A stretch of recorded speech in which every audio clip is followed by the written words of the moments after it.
Once again, welcome back for the final third session of solutions. Today, two sessions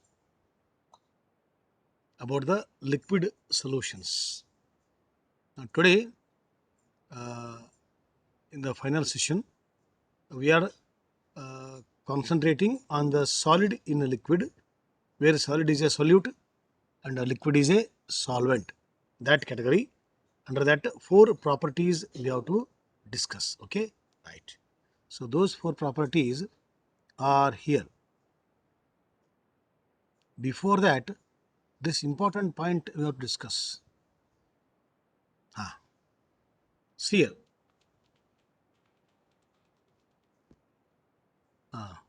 What is important property when a solid is there in a liquid? Okay. Now, let us imagine that we have taken water in a container. So, and if you keep water undisturbed for about half an hour, 1 hour, or 1 day, it will evaporate on its own. Okay, right? Agreed. But now, keep a glass of water with some sodium chloride or something sugar crystals inside the glass of water. Then you imagine rate of evaporation. What was the first case? First case was only water I have kept for evaporation. Second case is water with either sodium chloride or sugar. That is, I have dissolved some solid in a liquid. That is second case. So now, in which case, vapor pressure is less? I think you are right. In the case of where we have dissolved solid in a liquid, in that case, vapor pressure is less. Why it is less? Why it is more in the case of only water when it is kept separately? See, when we keep water, it is only water only. It keeps on evaporating on its own, in its own speed, depend upon the room temperature, because evaporation is a process of converting liquid into vapor before the boiling point. So whether a boiling point is reached or not, for the room temperature, some amount of liquid vapors goes and goes. So days together, weeks together, and a time will come where all liquid evaporates. But when the water is with sodium chloride, why it is going slowly for the vaporization? Why vapors are less? This can be explained on the ground surface area. Okay, now once again, case number one, where we have taken the water. You imagine the upper surface area, because evaporation is a surface phenomenon. Because on the surface level, water particles are there. No, they are very much active.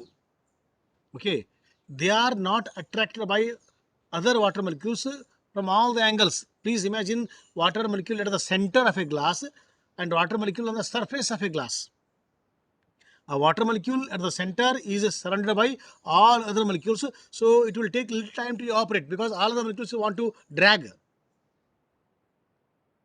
Force is there, no? Maybe hydrogen bonding force, some other force is there. So the water molecule which is deep inside is dragged by other water molecules from all the angles, from all the 8 directions. So it goes slowly to the vapor condition, vapor state. Whereas water molecule which is there on the surface, okay, that is dragged by left, right, okay, the bottom, some bottom exactly, but what about the above the water surface? There are no water molecules, no. So that area is free. That means compared to water molecules which are there on the surface level with the water molecule which is there at the deep inside, the water molecule which is there at the surface level is not surrounded by other water molecules, so that it evaporates fastly. So water molecule which are there on the surface level, they are active because their force is less on them, so they keep evaporating more. That's why evaporation is a surface phenomenon. Correct? Okay, ready? 9th, 10th, 11th, agreed? But now we have dissolved some amount of salt or the sugar. Okay, so by dissolving sugar and the salt in water, what is happening here? Some portion of the surface is covered by either sodium chloride molecules or the units or the sugar molecules. Earlier, it was only water. Case number 1. Case number 2 is what?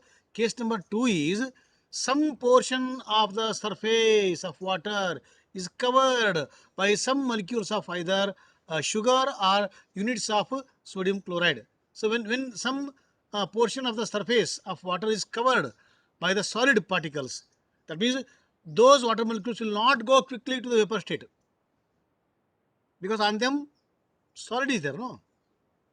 That's why vapor pressure is lowered. Okay, right. So that means here vapor pressure depends upon the number of particles covering the surface. If the entire surface is covered by the maximum or 100% solid particles, evaporation is dead slow.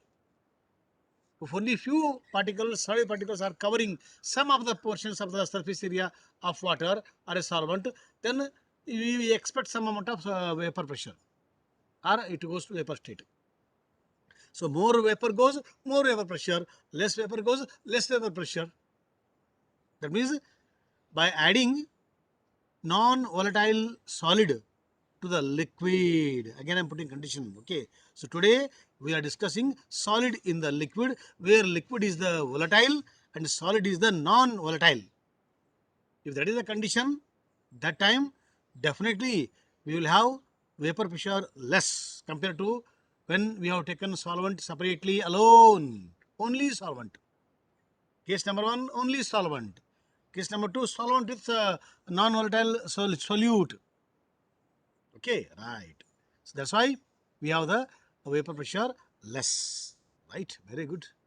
Now this one you see, this one. So that means the lowering of vapor pressure depends on the number of particles covering the surface, not on the nature. Whether you are adding sugar or urea or sodium chloride or a potassium chloride, you add any chemical, any solute, any non-volatile solute, okay, number matters. More the number covered, less is the vapor pressure. Less the solid particles cover, more is the vapor pressure. So lowering of vapor pressure depends on the number of particles covering the solvent surface. So here number matters. So now we are going to discuss 4 important properties which depends on the number of solute particles in a solvent, and such categories are not liquid solutions, where liquid where solvent is a volatile and solute is a non-volatile. Okay, right. And those 4 properties are here. So vapor pressure of a solution decreases on addition of a non-volatile solute to a volatile solvent. Okay, so properties of solution affected by the decrease of vapor pressure includes relative lowering of vapor pressure of the solvent, depression of freezing point of the solvent, elevation of boiling point of the solvent, osmotic pressure of the solution. So all these properties, 4 properties, they depend on the number of solid particles which are there with the solvent. Okay, so these properties of solution depend on the number, okay, regardless of their nature, relative to the total number of particles present in the solution. So these properties are termed as colligative properties, because so this we have taken from the old literature. So co means together, ligar means to bind. So that means they are binding to the surface. Okay, so together, that's why properties are affected. That is called colligative. Co-ligare became colligative. So colligative properties depends on the number of particles which are there with the those particles are non-volatile, which are there with the volatile solvent. So 4 properties were discussed one by one. Yeah.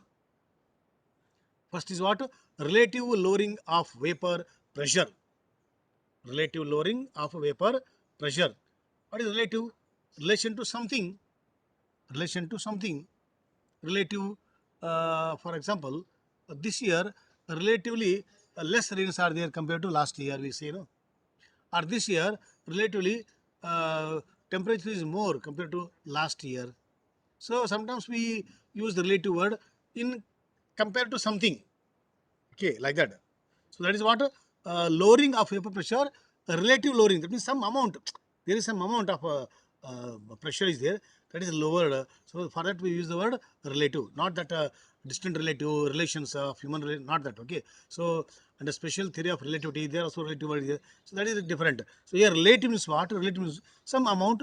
Okay, that is affecting. That is what relative term. Okay. So vapor pressure of a solvent present in solution is less than the vapor pressure of the pure solvent. I told already.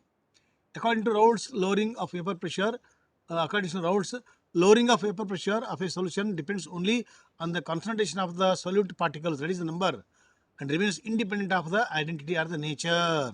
Therefore, P1 equal to x1 into P1 naught. So P1 naught is the vapor pressure of the separately solution only. P1 is the partial vapor pressure when it is along with someone.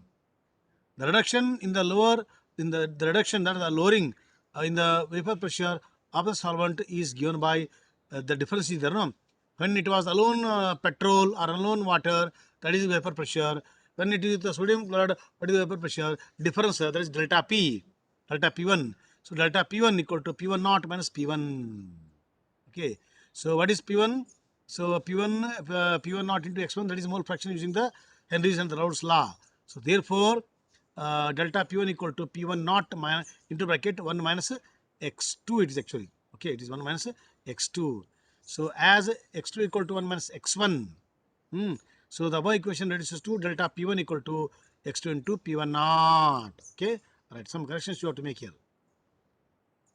So lowering of the vapor pressure of a solution, several non-volatile solutes depends upon the sum of the mole fractions of the different solutes, which makes the above equation.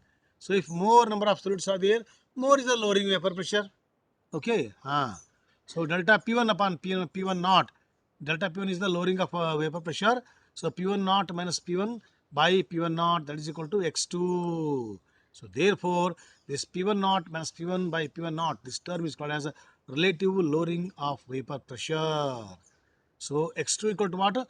Mole fraction of the solute equal to what? Number of moles of solute by total number of, that is solute and solvent. So N1, N2 are the number of moles of solute and the solvent. Okay.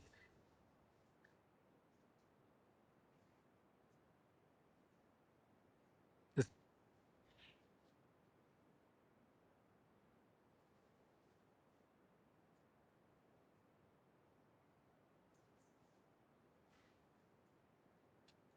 Right. Excuse me for 1 minute.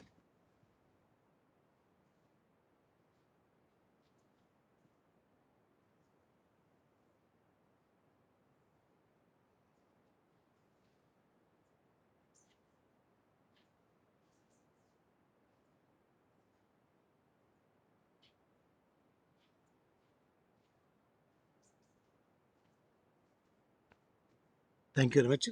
So some unwanted sound I heard, so I went. Okay, right. Yeah. Now this one. This one.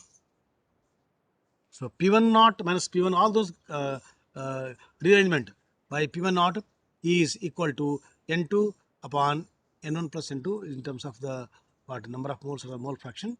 Okay. But for dilute solutions, N2 is very much less than N1. What is N2 here? What is N2 here? See here, N1, N2 are the number of moles of solvent and solute. So N2 is the number of moles of solute. For dilute solutions means what? Very meager amount of solute in the large amount of water. In the overhead tank of our house, one small pinch of salt is there. It is solution only, but neglected. Okay, that's the meaning here. Okay. So for dilute solutions, N2 is very much less than N1. Hence, ignoring N2 in the denominator, we get, that means that amount is ignored. One small pinch in the entire 2000 liters of water, That is nothing. It is water only. Okay, it is water only. So small trace amount of one drop, one particle of sodium chloride in the big tank is neglected. Okay, so neglecting that one. So P1 naught minus P1 by P1 naught equal to N2 upon N1. Okay, so therefore P1 naught minus P1 by P1 naught equal to what is N2? N2 is the mass given by the molar mass of that second component, and N1 is what? N1 is again mass given by the molar mass, but ulta it becomes molar mass on the top. So that means P1 naught minus P1 by P1 naught equal to W2 into M1 by M2 plus W1. So W1 and the M1 mass and the molar mass of the solvent, 2 is for the solute. 2 is for the solute. So from this equation we can calculate this is the relative lowering of vapor pressure. So once you know the relative lowering of vapor pressure and other values, we can calculate the molar mass. Okay. So using a qualitative property, we can calculate the molar mass in our numericals. Okay. Right. The next is what? Next property, next qualitative property is what? Elevation in the boiling point. Okay. See, there are 4 qualitative properties. Here are the. So relative lowering of vapor pressure, elevation of boiling point of the solvent. That is now elevation of boiling point of the solvent. Increase in temperature, increase the vapor pressure. Okay. So when you increase the temperature, liquid starts boiling more warm, so more vapor pressure. A liquid boils at temperature where the vapor pressure is equal to the atmospheric pressure. This is known as its boiling point. Earlier, what is boiling point? We understood boiling point is a temperature when the liquid starts boiling. But now in the 11th and 12th, how we are understanding? We are understanding boiling point on the vapor pressure. When the vapor pressure of a liquid becomes equal to the atmospheric pressure, then only liquid starts boiling. That is the boiling point. Okay, right. So the boiling point of a solution is always higher than that of boiling point of pure solvent. Why? Why? Because boiling point of uh, solution where non-volatile solids are there, so its vapor pressure is less actually. I told you collective property covering of the solid particles. So it is less actually. So to increase the vapor pressure so that that vapor pressure becomes equal to the atmospheric pressure, you have to heat a lot. That's why he says what? The boiling point of solution is always higher. So you have to heat a lot of the boiling point of the pure solvent, because the pure solvent nothing is there. So on its own it goes to the vapor state, and when the vapor pressure of the pure solvent becomes equal to atmospheric pressure, that is the boiling point. But when solute is there, it is less, so we have to heat more. So the increase in the boiling point, delta TB difference. So TB minus TB naught. What is TB naught? So TB naught is the boiling point of pure solvent. This is TB only, boiling point of the solution. That is shown here diagrammatically. Vapor pressure versus temperature. Okay. So TB is what? TB is the temperature. TB naught is the pure solvent here. So this is the TB naught and correspondingly boiling point of the solvent. Okay. So this is the boiling point of the solvent. Pure condition. Now this is the boiling point of solution. How much it is more? It is more. Why more? In the solvent, more solute is there, or some solute is there. That is not allowing the solvent to go to the vapor condition. So you have to heat a lot. That's why its boiling point is more. That is proved graphically also. Temperature is more. Temperature less. This is only a solvent. This is the about the solution. That means what? We find some increase in the boiling point of the solution compared to the pure solvent. So pure water boiling point and boiling point of the water, boiling point of the salt solution.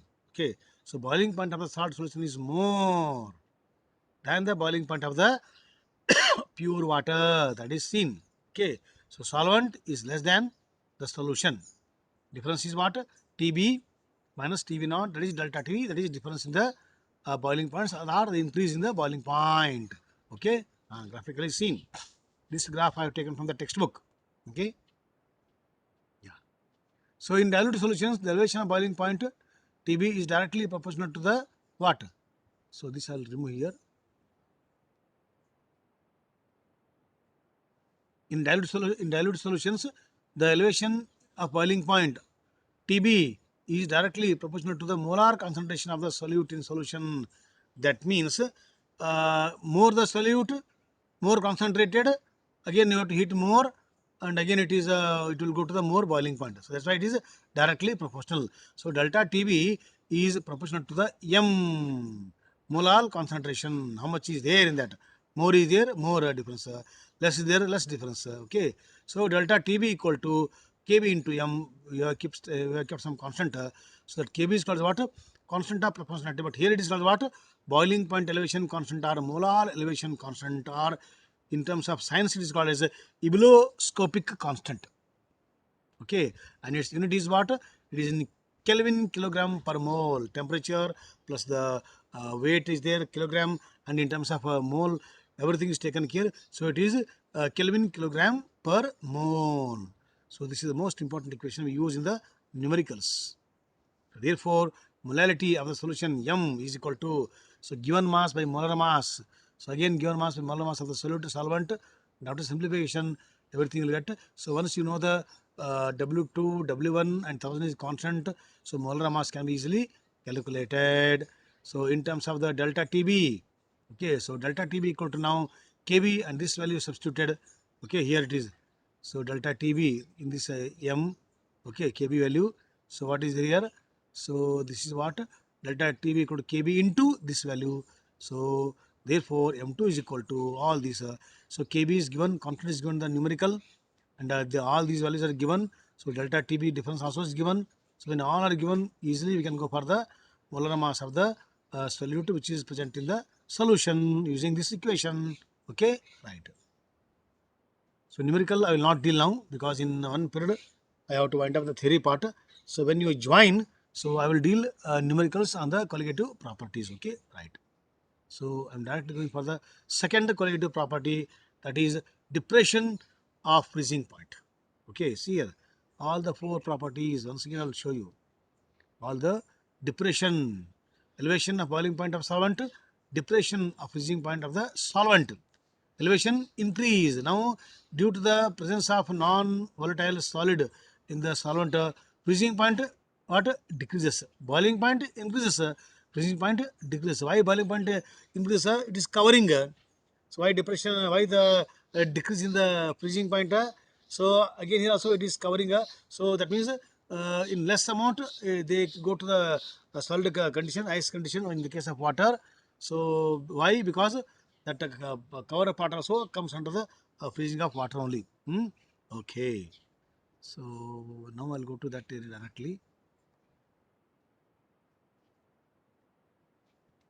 This side I will take. Yeah. Yeah. Increase in temperature. Why this is already over. Now this is yeah, this one. Freezing point of a substance is the temperature at which the vapor pressure of the substance is in its liquid phase is equal to the vapor pressure in the solid phase. For example, ice only. Okay, so freezing point of ice or the water is the temperature that is called solid water, at which vapor pressure of the substance, that is water, in its liquid state, normal water, is equal to the vapor pressure of the ice. Okay, so that is called freezing point.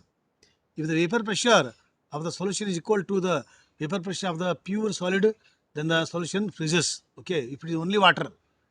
But if it is some substance is there, so there is a decrease in the vapor pressure, again also in water. So due to the decrease in the vapor pressure, depression in the freezing point, but elevation in the boiling point. Okay. So according to Raoult's law, addition of non-volatile solute decreases the vapor pressure definitely, and would be equal to that of solid solvent at lower. This decreases the freezing point of the solvent. So therefore, the decrease in the freezing point difference, delta TF equal to TF minus TF naught. This is called what? Depression in freezing point. What is TF? So TF naught is the freezing point of pure, and TF is only not you remove it. So TF is the freezing point of the non-volatile solute dissolved in the solution. Okay, and here also you can, now I will take this one upper side. Let us go to the graphical part of the. Hey, why it is not moving? Move. Yeah. So this is what? This is the only liquid solvent. Water, for example.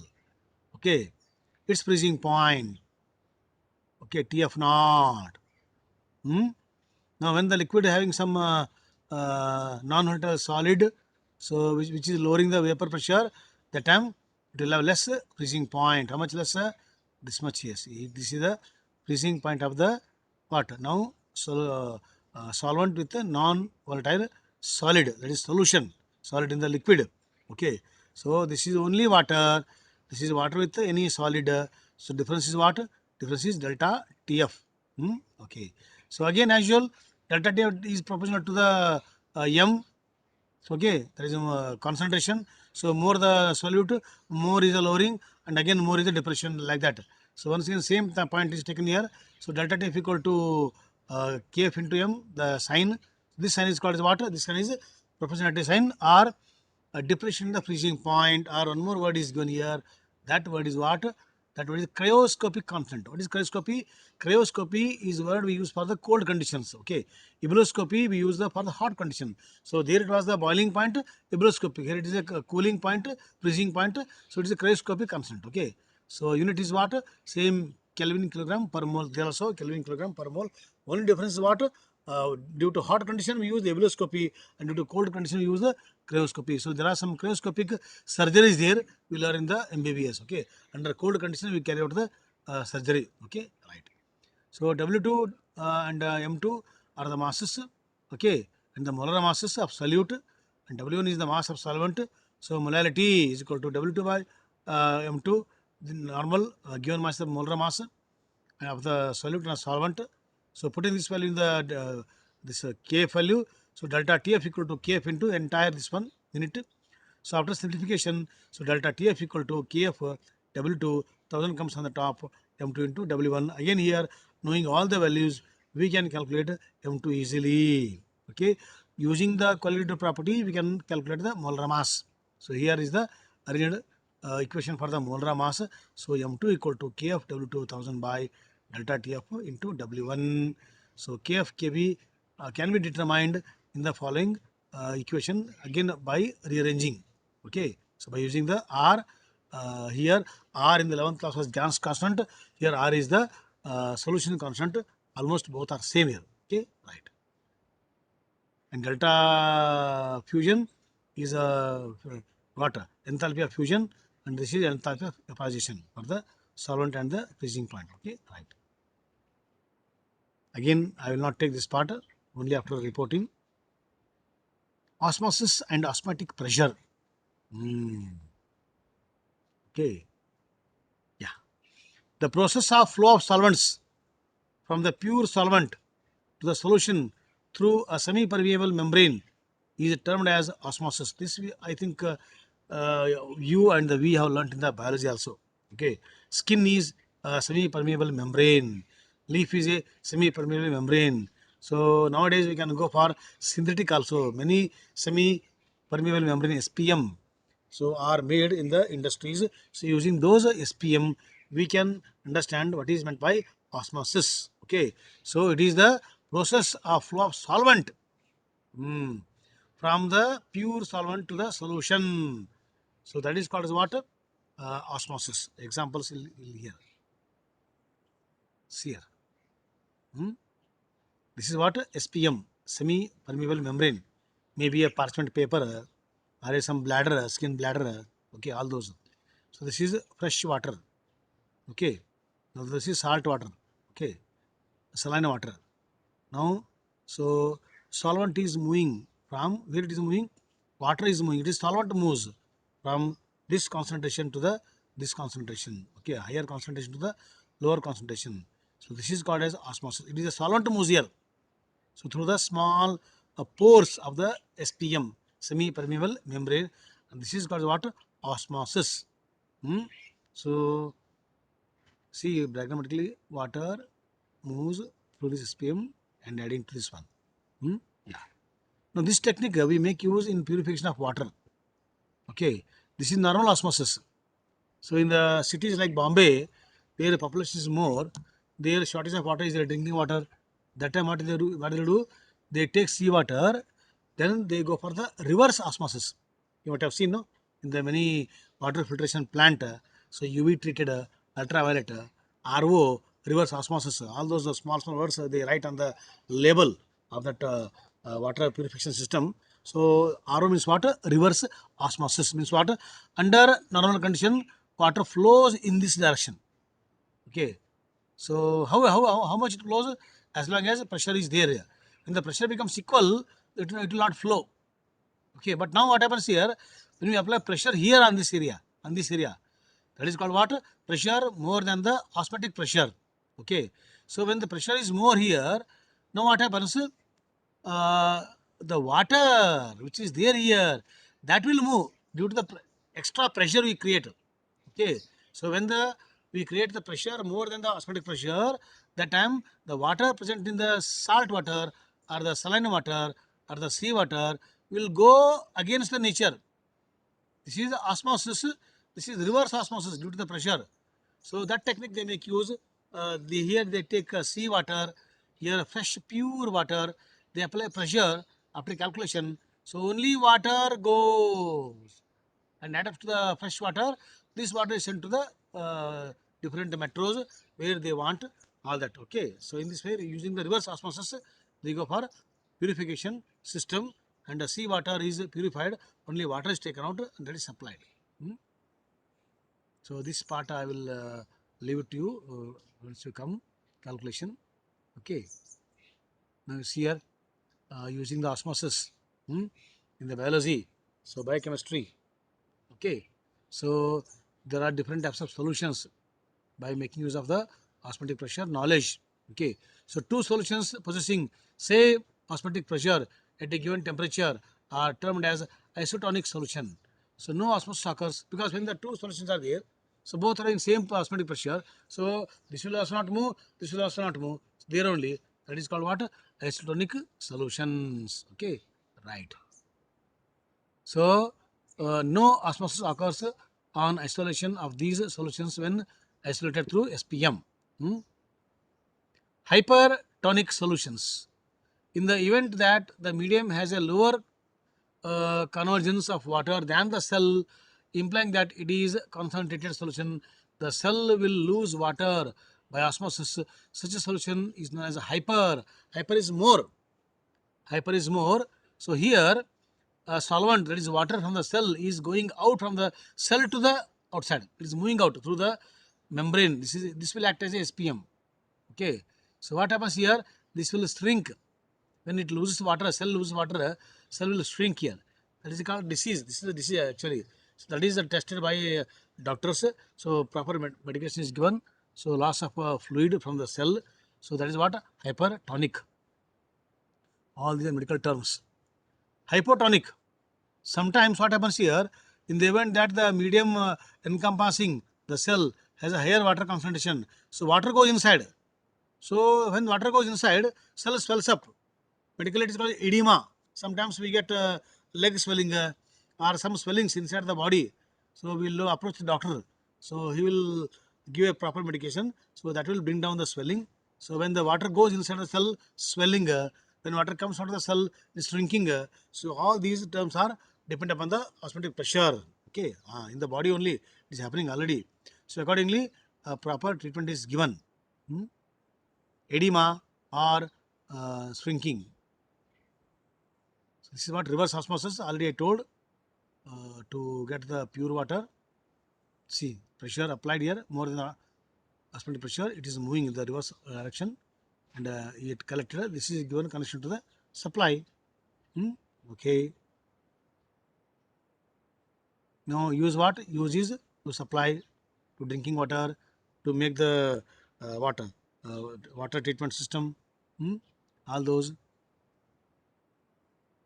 So this is a system. This is not there for our syllabus, just for extra. So using the semi-permeable membrane, so pump, so water goes, so reverse osmosis. So then that low concentration of salt is taken out. Then all those other properties. So then fresh water is collected. So, sorry. Yeah, okay. Then it is supplied to the different parts of the city. So, in this way, so by making the knowledge of reverse osmosis, so we go for the supply of water from the water supply board. Okay. So, I think we have covered so all the four qualitative properties. So, this topic is a bit fast because in 3 sessions we have covered. So, but anyway, if doubts prevails in your mind, so I think some doubts will be there. So please, after joining, so small portion of theory part and more portion for the numericals will discuss. Okay. So anyway, few days, 1 or 2, 3 days are there after reopening. So we will discuss only numerical part. So with that, we'll go to the term 1 examination. So and we'll solve some questions also from the KV material, from any books. So then we'll be ready for the term 1 examination. Okay. So till then, you also try from your side collection of the papers from different publishers. Now they are coming to the market. So it's a business. You collect, I will also collect. Together we will solve it. Okay. So till then, have a nice time and keep practicing. Don't leave any single minute left unattended. Okay. Every minute of your 12th class is very important. So once again, we will meet on the same solution chapter, especially on the numerical part of the correlative properties. Okay. Till then, have a nice time and thank you one and all to the Vaishnav and his team. Thank you, sir. Thank you. Thank you very much. Thank you, sir.